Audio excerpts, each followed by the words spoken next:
The longer that we end in this duality, the longer that we're feeding energy outside of ourselves.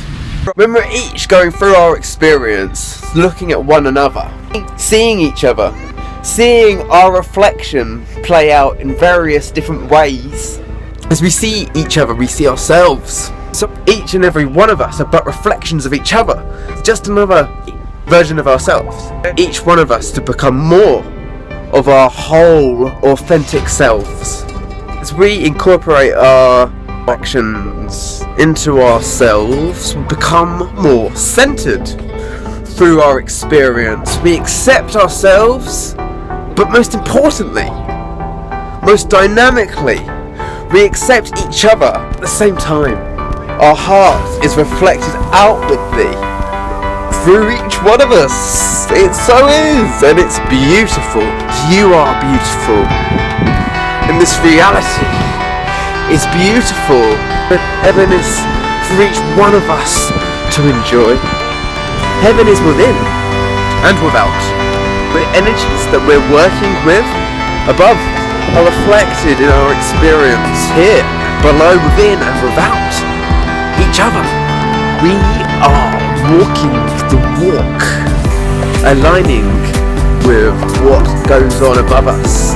In the stars, as they align through the energies within us, as chakras, as archons, as deities, furies.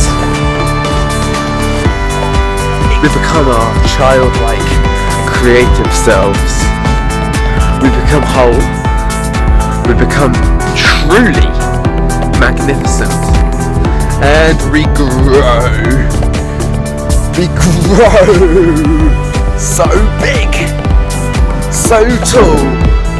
And we've got it wrapped up in our hearts, from dreaming it from our souls in the cosmos. In our cosmology, you are anatomy in the university of life, in the center, in our hearts. Thank you for being you, thank you for accepting me, but thank you for accepting yourself. To truly seize the moment and be encapsulated in the present, we lose ourselves in duality and we find ourselves as the singularity. As we center ourselves and come to our heart space, we vibrate both hemispheres of our brain. All is a celebration of time. Our bodies, our temples, they're a reflection of the one verse. We are the leading fringe of creation. We're co-creating from separate polarity points, separate perspectives. We're each beaming rays of source energy. And source comes from center, goes out and returns back to center. Music, art, they bring us into presence. They bring us into the now. And the now is where everything happened. The now is where everything ever will happen. We don't have to be stuck in time. The end of time is nigh. We are time travelers. Let's come together and do some outer work. Let's collaborate and come to understand we can transcend this experience while living within it.